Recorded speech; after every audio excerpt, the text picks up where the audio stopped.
Tume ya Taifa ya Uchaguzi inatekeleza mkakati wa kutoa elimu ya mpiga kura, na mara hii imeshiriki kwenye maadhimisho ya wiki ya vijana kitaifa yaliyofanyika hivi karibuni katika wilaya ya Bariadi mkoani Simiyu, ambapo ilishiriki kwenye shughuli mbalimbali za kutoa elimu kwa wananchi. Wananchi walipata fursa ya kutembelea banda la Tume ya Taifa ya Uchaguzi kwenye uwanja wa Sabasaba uliopo mjini Bariadi na kujifunza mambo mbalimbali. Lakini pia tume ilitoa elimu ya mpiga kura kwenye shule 3 za sekondari za wilayani Bariadi mkoani Simiyu, na pia ilipata fursa ya kutoa elimu kupitia jukwaa la burudani katika uwanja wa Sabasaba. Ni safari ya kuelekea shule ya sekondari ya Kidinda iliyopo nje kidogo ya mji wa Bariadi, ambapo maafisa wa Tume ya Taifa ya Uchaguzi NEC wanawasili shuleni hapa kwa ajili ya kutoa elimu ya mpiga kura. Baada ya kuwasili shuleni hapa, makamu mkuu wa shule Paul Susu anawakaribisha wageni na kutoa utambulisho mfupi kabla ya kuandaa wanafunzi kupokea elimu hiyo. Barini asubuhi. Leo tutatumia Kiswahili. Sawa? Ili ujumbe uweze kuwafikia vizuri tutatumia Kiswahili.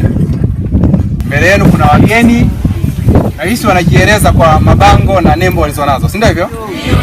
Kwa hiyo na hisi mna shauku kubwa sana kusikia nini wanataka kusema mbele yetu. Sawa? Naomba usikivu wenu, lakini kabla sijawakaribisha nitapenda nichukue nafasi hii kuwaomba walimu walioko hapa wajitambulishe kwa jina, aidha na cheo alichonacho au na somo analofundisha kwa kifupi sana ili waweze kufahamika kwa wageni. Walimu karibu. Baada ya utambulisho huo, kazi ya kutoa elimu kwenye shule hii ikaanza, na afisa uchaguzi wa Tume ya Taifa ya Uchaguzi Bwana Steven Elisante anatoa utangulizi wa elimu hiyo. Tutaelezea kuhusu tume ni nini, alafu pia tutaangalia taratibu za uchaguzi, alafu mwishoni mwanasheria atatueleza kuhusu sifa za mtu kuweza kugombea nafasi katika serikali yetu. Kama walivyosema wenzetu, lengo ni kuelimishana. Kwa hiyo pia mimi nitapenda kusikia kutoka kwenu baadaye maswali na pia michango kama mtakuwa nayo tutasikiliza, na mapendekezo ambayo nyie kama wanafunzi mtaitoa. Ila kwa kuanzia pia ningependa kusikia kutoka kwenu, sababu Tume ya Uchaguzi imekuwepo na imekuwa ikiendesha chaguzi mbalimbali. Labda ningependa kujua kutoka kwenu, mmoja anieleze Tume ya Taifa ni nini na inafanya nini kwa uelewa wake mwenyewe. Anaweza mtu akanyosha kidole akaelezea anaielewaje Tume ya Taifa ya Uchaguzi. Ni idara ambayo huwa inasimamia uchaguzi kuanzia pale wananchi wanapojiandikisha kwa ajili ya kupiga kura mpaka kwenye kutoa matokeo ya diwani, wabunge pamoja na rais.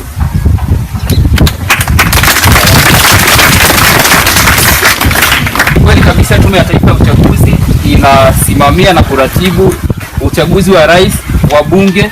Yule mwenzetu alisema mpaka ngazi ya chini, tunaishia madiwani wa Tanzania bara. Nikimaanisha kwamba kwa Tanzania, kwa Jamhuri ya Muungano wa Tanzania tunasimamia uchaguzi wa rais na wabunge, na kwa Tanzania bara tunasimamia na kuratibu uchaguzi wa madiwani. Kwa mujibu wa sheria, Tume ya Taifa ya Uchaguzi ilianzishwa mwaka 1993 na ilianzishwa baada ya kuanza kwa mfumo wa vyama vingi. Hapo mwanzoni tulikuwa tuna chama kimoja. Baada ya kuanza mfumo wa vyama vingi ndipo Tume ya Taifa ya Uchaguzi ilianzishwa. Na kwa mujibu wa sheria, kama tulivyosikia majukumu ya Tume ya Taifa ya Uchaguzi, ibara ya 74 kifungu cha 6 kimeeleza majukumu ya Tume ya Taifa ya Uchaguzi, ikiwa ni pamoja na kusimamia na kuratibu uandikishaji wa wapiga kura katika uchaguzi wa rais, wa bunge katika Jamhuri ya Muungano, kusimamia na kuratibu uendeshaji wa uchaguzi wa rais na wabunge, kuchunguza mipaka na kuigawa Jamhuri ya Muungano wa Tanzania katika maeneo mbalimbali kwa ajili ya uchaguzi wa wabunge. Katika kugawa mipaka huwa tunaangalia vigezo. Kuna vigezo vinavyotumika, kwa mfano hali ya kiuchumi ya eneo husika, tunaangalia idadi ya watu, pia tunaangalia na ukubwa wa lile eneo. Kwa hiyo ni mojawapo ya kazi ya Tume ya Taifa ya Uchaguzi. Pia Tume ya Taifa ya Uchaguzi inahusika na kuratibu na kuandikisha wapiga kura kwa ajili ya uchaguzi wa madiwani. Kama tulivyosikia mwanzo, Tume ya Taifa ya Uchaguzi inasimamia chaguzi aina 3: uchaguzi wa rais, wa bunge na madiwani. Kwa hiyo sheria imegawa majukumu yake katika maeneo hayo matatu. Pia kwa mujibu wa Sheria ya Taifa ya Uchaguzi sura 343 na Sheria ya Serikali za Mitaa sura 292, Tume ya Taifa ya Uchaguzi inahusika na kutoa elimu ya mpiga kura, na ndicho tume ambacho inakifanya sasa hivi. Tunazunguka sehemu mbalimbali kuwaelimisha wapiga kura wetu kuhusiana na taratibu mbalimbali za uchaguzi. Utoaji wa elimu ya mpiga kura pia unazishirikisha asasi za kiraia zinazoweza kutoa elimu hiyo ili kuhakikisha kuwa elimu ya mpiga kura inafikia wananchi wengi. Mwanasheria wa NEC Fausta Mahenge anafafanua. Tunatumia asasi mbalimbali za kiraia, tunatoa vibali kwa hizo asasi ili ziweze kwenda kutoa elimu ya mpiga kura katika maeneo mbalimbali. Na kwa wale ambao wanafuatilia taarifa kwenye vyombo vya habari, tume imeshazindua pia mpango wa kuweza kutoa elimu ya mpiga kura katika maeneo mbalimbali. Hayo mambo hayakuwepo awali, sasa hivi tumeanza. Lakini kwa sababu ya kujiandaa kwa uchaguzi wa 2020 tumeanza mchakato huo. Lengo letu ni kuwafikia mpaka wale watu wa vijijini. Lakini pia tunahitaji rasilimali fedha ambao tunategemea kutoka serikalini, lakini tunajitahidi sisi kama tume ili tuweze kumfikia yule mwananchi wa kawaida. Na ninatoa msisitizo kwenye eneo alilozungumza mwenzangu hapa kwamba ninyi pia mkawe mabalozi. Ninajua ninyi mmetoka katika vijiji mbalimbali, mmetoka katika mitaa mbalimbali. Mkawe ni mabalozi katika kueneza habari za Tume ya Uchaguzi katika level za chini, katika level za familia pia. Wewe unaweza ukatoka kwenye familia yenye watu 7, yenye watu 10, yenye watu 5, wewe ukaelezee habari za tume katika ile level ambayo uko nayo. Kwa hiyo tutakuwa tumesaidiana mimi na wewe kufikisha ujumbe na kuhakikisha Tanzania inasonga mbele. Sawa eh?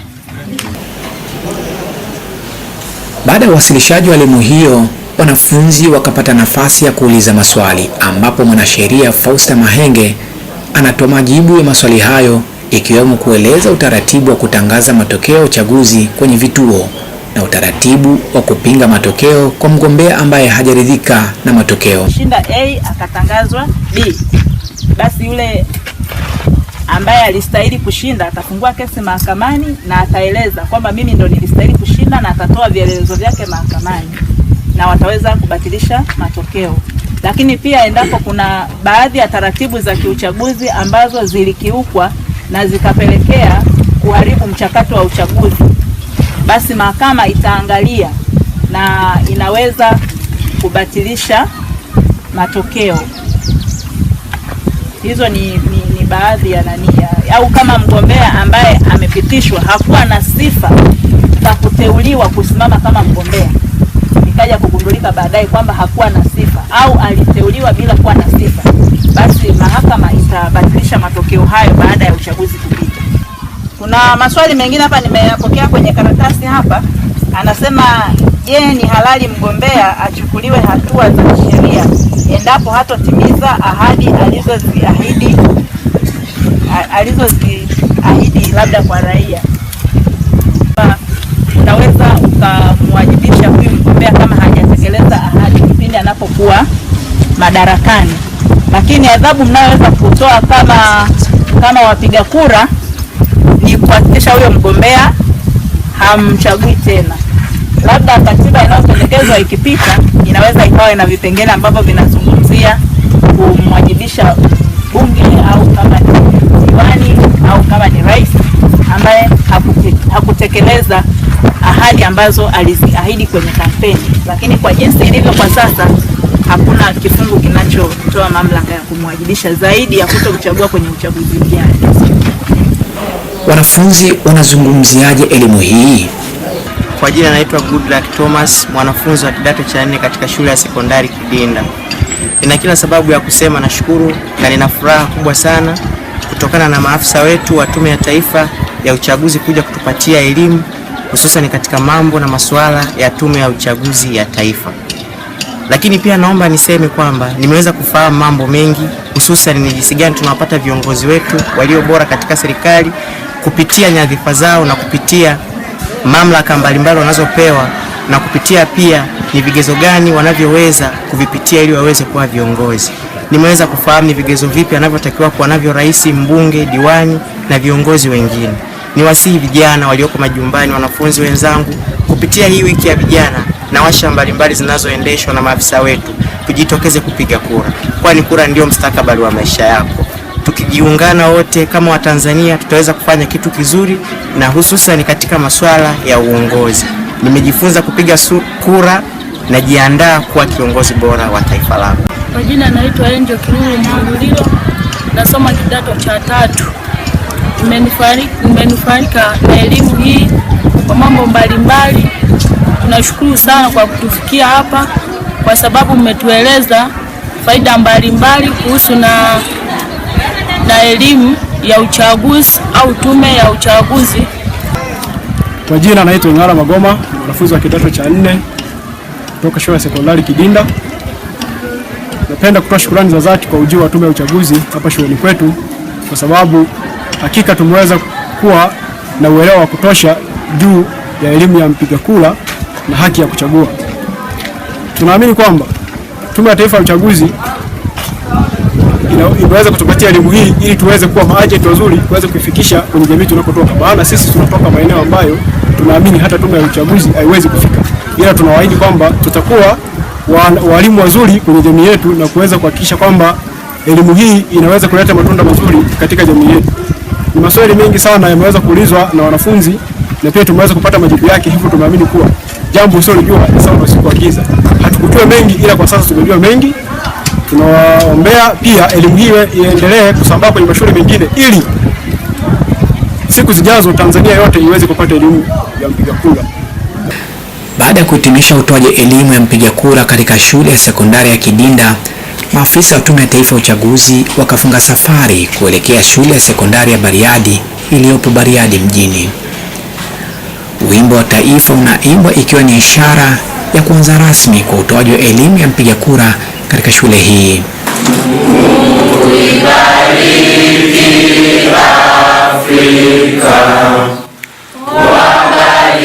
Mkuu wa shule ya sekondari ya Bariadi Deus Toga anatoa utambulisho na ukaribisho kwa wageni na kumpa nafasi mkurugenzi wa idara ya huduma za sheria wa Tume ya Taifa ya Uchaguzi Emmanuel Kawishe, ambaye anaanza kutoa elimu hiyo ikiwemo kufafanua muundo na majukumu ya NEC.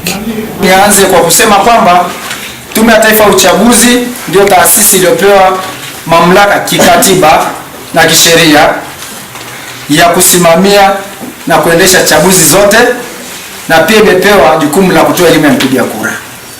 Elimu ya mpiga kura ni kumfahamisha mtu mahali kilipo kituo, anapoenda kujiandikisha, atakapoenda kupigia kura yake, na taratibu zilizopo kwenye kile kituo cha kupigia kura. Hilo ni eneo dogo tu kuhusiana na elimu ya mpiga kura. Tume ya Taifa ya Uchaguzi ni nini? Ibara ya 74 iliyo kwenye katiba, ibara ndogo ya kwanza, inaanzisha Tume ya Taifa ya Uchaguzi.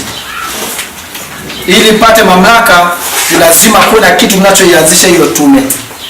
Ibara hiyo ya 74, ibara ndogo ya 6, inatoa majukumu ya Tume ya Taifa ya Uchaguzi. Ukisikia tume, usifikirie nilidubwasha tu limekaa kama lidudu linalong'ata watu. Ninaposema taasisi ni kama hivyo shule ya Bariadi. Tuna mkuu wa shule, kuna makamu mkuu wa shule, si tunafahamu kuna mwalimu wa nidhamu, mwalimu wa chakula, boarding master kama nyewe mna boarding hapa, lazima awepo. Tume ya Taifa ya Uchaguzi inaundwa na wajumbe 7. Mmoja ni mwenyekiti wa Tume ya Taifa ya Uchaguzi ambaye anatakiwa awe jaji wa mahakama ya rufaa. Mnafahamu mahakama ya rufaa? Ni mahakama ya mwisho kabisa, si ndio? Ndio. Au mtu mwenye sifa ya kuwa jaji wa mahakama ya rufaa au jaji wa mahakama kuu. Hawa wawili pamoja na makamu wake anakuwa na sifa hizo hizo, jaji wa mahakama ya rufaa au mahakama kuu. Sasa tunao makamishna, sasa wajumbe wengine ambao ni 5. Mmoja lazima awe kutoka chama cha wanasheria Tanganyika. Tanganyika Law Society. Mshaikusikia? Halafu hao wengine wanne wanatakiwa awe ni mtu ambaye ana uzoefu wa kuendesha uchaguzi wa wabunge. Kwa mfano, alisimamia kama afisa mwandikishaji, alisimamia kama afisa mwandikishaji msaidizi, au returning officer, ni msimamizi wa uchaguzi au msimamizi wa uchaguzi msaidizi. Anauelewa. Kwa hiyo huyu anaweza akateuliwa kuwa mjumbe wa Tume ya Taifa ya Uchaguzi. Kwa hiyo wanakuwa jumla wako 7. Hawa wajumbe 7 ndio tume sasa pale juu. Sisi tunaotuona sisi ni secretariat ya tume. Na nielewa vizuri, ambayo inaendeshwa na mkurugenzi wa uchaguzi. Na kwa sasa hivi mkurugenzi wetu anaitwa Bwana Kailima Ramadhani Kombwe. Majukumu ya tume kwa mujibu wa ibara ya 74 ibara ndogo ya 6 inasema tume na jukumu la kusimamia uandikishaji wa wapiga kura kwa uchaguzi wa rais na kusimamia na kuendesha uchaguzi wa rais na bunge kwa Jamhuri ya Muungano wa Tanzania. Baraza la Wawakilishi Zanzibar, kuna tume ya uchaguzi kule Zanzibar. Pia tume inasimamia na kuandikisha wapiga kura kwa ajili ya uchaguzi wa madiwani kwa Tanzania bara. Madiwani kule Zanzibar hatusiki nao. Lakini mbunge anayeingia bunge la Jamhuri ya Muungano wa Tanzania anayetoka kule Zanzibar tunasimamia uchaguzi wake. Tunaelewana vizuri? Ndio. Pia tume imepewa jukumu la kugawa Jamhuri ya Muungano wa Tanzania katika majimbo ya uchaguzi. Wangapi kati yenu hapa anatoka jimbo la Bariadi? Nyosha mkono kama unatoka jimbo la Bariadi. At least mnanielewa na mimi. Kwa hiyo tumepewa hilo jukumu. Na katika haya majukumu lingine ambalo tumepewa ni kutangaza madiwani na wabunge wanawake wa viti maalum. Hao baada ya chama kushiriki katika uchaguzi kinaleta majina. Tukipata angalau 5% ya kura zote halali za wabunge, basi na stahili kupata mbunge wa kiti maalum. Alafu madiwani kwenye kata kipata angalau 1/3 ya kata zote kwenye ile halmashauri. Sasa tuje kwenye elimu ya mpiga kura. Katika elimu ya mpiga kura tume imepewa mamlaka ya kutoa elimu ya mpiga kura nchi nzima na kusimamia taasisi ambazo zitakazotaka kutoa elimu ya mpiga kura. Tunaposema elimu ya mpiga kura hatumaanishi elimu ya uraia. Sawa? Elimu ya mpiga kura ni sehemu ya elimu ya uraia. Rushwa katika uchaguzi ni moja ya makosa yanayofanywa ama na mgombea au mwananchi katika uchaguzi. Je, ni adhabu gani anayopata mtu anayepatikana na hatia ya kutoa rushwa au kupokea rushwa kwenye uchaguzi? Ukiwa umekutwa na rushwa kwenye masuala ya uchaguzi, mahakama ikasema huyu mtu alitoa rushwa ili achaguliwe, matokeo yako yakatenguliwa kwenye ushindi uliopata, itaagiza jina lako lifutwe kwenye daftari la wapiga kura. Kwa hiyo litaondolewa. Kwa maana tayari umeshakosa sifa. Mmenielewa vizuri? Kwa hiyo kama wewe sio raia wa Tanzania huwezi kuandikishwa. Kama wewe unautii kwenye nchi nyingine, kuna watu wanakuwa na dual citizenship, ana uraia wa nchi mbili, huyo naye pia hawezi kuandikishwa. Suala la uandikishaji au uboreshaji wa daftari la wapiga kura ni muhimu katika mchakato wa uchaguzi. Je, ni nani anayetakiwa kuandikishwa kwenye daftari la kudumu la wapiga kura? Ni nani anayetakiwa kwenda kuandikishwa? Kwa mfano 2015 tuliandikisha. Ukiwa umehama katika eneo ambalo uliandikishwa, tutakapokuja wakati mwingine kuendelea kuandikisha, mahali ulipo sasa utaomba kubadilishwa. Kwa mfano ujiandikishia Bariadi, sasa umehamishiwa kikazi uko kule mkoa wa Shinyanga. Kama ulikuwa unaishi hapa Bariadi, ukaenda Maswa, si bado uko ndani ya mkoa Simiyu? Umebadilisha kata, umebadilisha na jimbo, si ndio? Kwa hiyo ukihamia kule, unatakiwa uende kwenye kituo cha kuandikisha wapiga kura, uombe kubadilishwa taarifa zako, zihamishwe kutoka Bariadi ziende wapi? Maswa.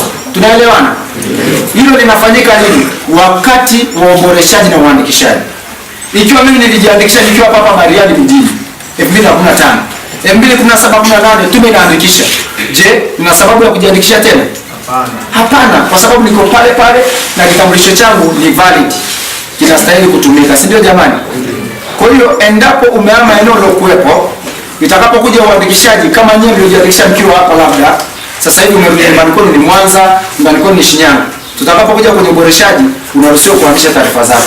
Unaenda kwenye kituo kilicho karibu nawe, unaenda na ile kadi yako, unaambia niliandikishwa Bariadi Lakini sasa nishamaliza sekondari, niko zangu hapa mjini, nafanya shughuli yangu, nafanya tembo. Sasa nitakuwa hapa wakati wa kupiga kura mwaka 2020. Kwa taarifa zako zitahamishiwa pale, jina lako litaletwa pale. 2020 utapigia kura pale utakapokuwa kwa wakati huo. Lakini hakikisha taarifa zako zimefanya nini? Zimehamishwa. Kama kadi yako ya kupigia kura imeharibika, imepotea au imeibiwa, unatakiwa tunapotangaza sasa uboreshaji daftari uende kwenye kituo kilicho karibu. Hata kama hujaandikisha hapa Bariadi, lakini kadi yako imepotea, tukianzisha uboreshaji unatakiwa ufanyeje? Uende kwa wale wanaoandikisha ili uweze kupewa kadi nyingine. Tunaelewana jamani? Tunaelewana vizuri? Tunaelewana vizuri? Endapo kadi yako imechafuka au imeharibika, unaruhusiwa wakati unapoboresha daftari kuja ukapewa kadi nyingine. Tunaelewana jamani? Sasa usiharibu makusudi. Ukiharibu makusudi, kifungu cha 88 kifungu kidogo cha kwanza cha sheria ya taifa uchaguzi kinakuhukumu. Jambo lingine, tume ndio inasimamia uchaguzi. Uchaguzi tunasimamia chaguzi za aina ngapi? Ya kwanza madiwani, ya pili wabunge, ya tatu wangapi walipiga kura mwaka 2015 mwaka jana? Nyosha mkono wako. Tunaandikisha, tukimaliza tunaleta daftari la awali, inarudishwa kwenye kituo ambacho tushaandikisha. Watu wanakuja kukagua. Mtu anaweza akaja akasema huyu hana sifa, ataulizwa kwa nini hana sifa. Atasema sio Mtanzania. Tunampa fomu, anajaza, anatoa na kiapo. Tunakuita wewe ambao umewekewa pingamizi kwamba bwana Kadushi kasema wewe sio Mtanzania. Wewe Mabula unasemaje? Tunakuruhusu Mabula ulete utetezi wako. Tunaenda pamoja. Useme kwamba mimi ni Mtanzania na cheti cha kuzaliwa hiki hapa, certificate yangu ya form 4 niliyosoma Bariadi Secondary hii hapa.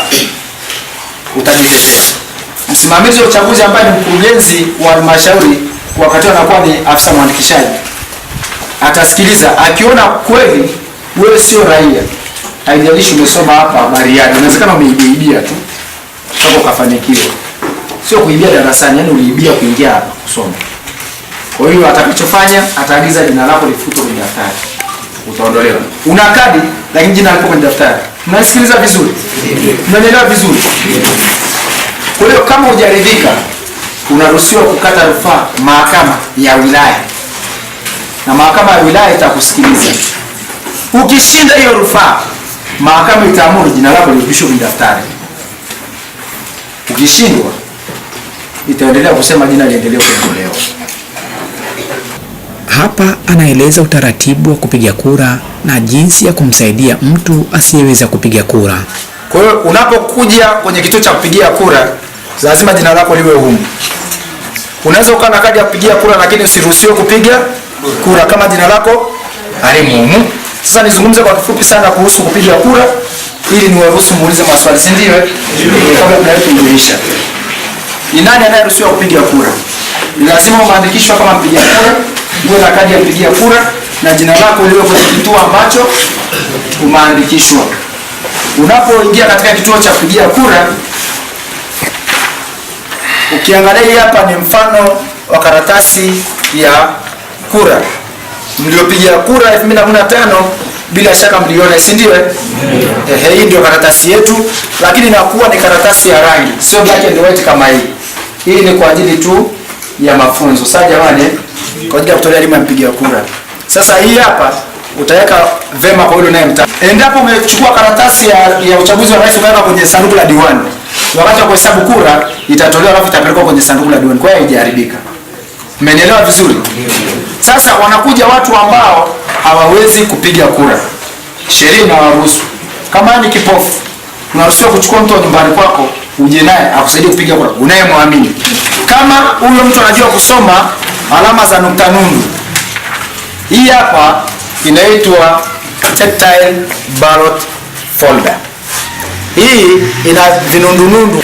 Kwa akija mtu ambaye haoni na ana uwezo wa kusoma hizi nukta nundu, karatasi ya kura inawekwa namna hii.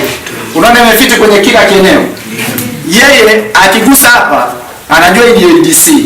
Maswali kutoka kwa wanafunzi yanapata fursa ya kujibiwa, ambapo mkurugenzi wa huduma za sheria Emmanuel Kawishe anatoa majibu ya swali lililoulizwa kuwa kwa nini Tume ya Taifa ya Uchaguzi isitangaze matokeo yoyote ya uchaguzi kama inavyofanya katika matokeo ya urais. Kwa nini tume isitangaze matokeo yote? Tanzania si tumeendelea teknolojia sipo Kwa nini isitangaze? Ni sahihi kabisa. Lakini sheria inasema matokeo yatatangazwa pale ambapo uchaguzi umefanyika. Na unajua kwa nini waambieni ndugu zangu wapendwa sana? Mtakuja kuwa wanasiasa baadhi yenu kama ndio wito wenu Mungu amewaitia. Fikiria, matokeo yanahesabiwa hapo wote wawili wanatazama hivi na macho ya wazi, sio kama amesinzia, lakini anayakataa. Je, akiwekwa kwenye elektroniki akatumwa Dar es Salaam, unadhani atakubali? Tunafanyia pale kuongeza independence and transparency. Mmenielewa sijui? Kwamba mimi sitapigiwa kura. Mwanaone kura zangu zinahesabiwa hapo ujue. Stoki. Sinzi wala sijui maji. Mmoja hiyo yangu weka hapo. Hiyo yangu. Lakini hii alama imeanzia kwa sasa. Alikuwa anakusudia kuweka kwa nguo wakati anaweka hivi kateleza. Na mwenzetu akasema hiyo ni yangu. Kwa hiyo zinaamuliwa pale, mshasiku inaweza kuwa ni kura yenye mgogoro au kura ile kataliwa. Mpo hapa. Tunatamani kweli atangaziwe pale. Lakini miundombinu wewe hamjai kusikia mashauri zingine zinachoma moto kwa sababu matokeo yamecheleshwa. Hamjasikia vurugu zinafanyika. Sasa pata picha. Yuko hapo anatangazwa hayaamini. Yakatuma kuja Dar es Salaam kama ya rais. Wacha atangaziwe hapo anabisha hapo. Tuko pamoja jamani. Maana anaweza akaja kule akasema ndio tangazo sio aliyokuwa hapa. Wewe tutaongeza controversy. Aliyezuiliwa kwa makusudi na uchaguzi ushafanyika, je, ataruhusiwa kuja kupiga kura? Hapana, hataweza. Anamchagua nani sasa hizo? Na mshindi sishajulikana. Kikubwa tu ni kwamba pongezi za kutoa elimu kutoka kwa wanafunzi na walimu zinarindima.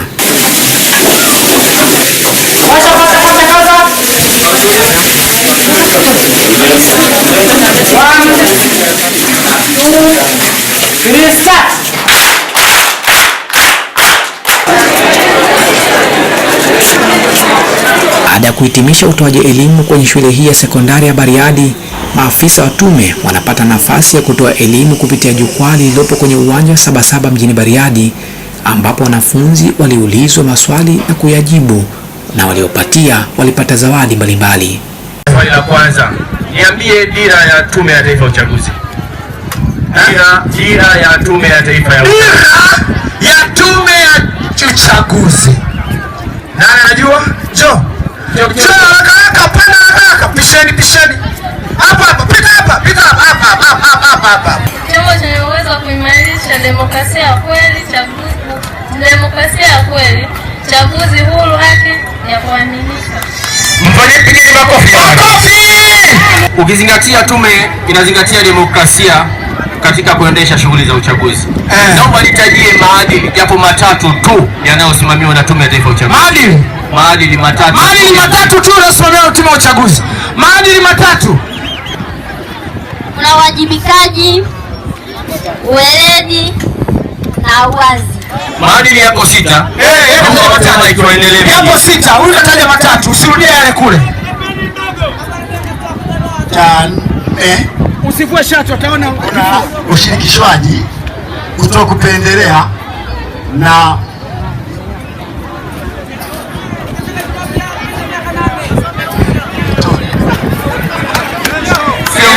Kajaribu. Haya, kachukue. Mpa swali jingine wewe. Wewe naomba swali la kwake peke yake. Naomba unipe sifa za mtu anayetakiwa kujiandikisha kupiga kura.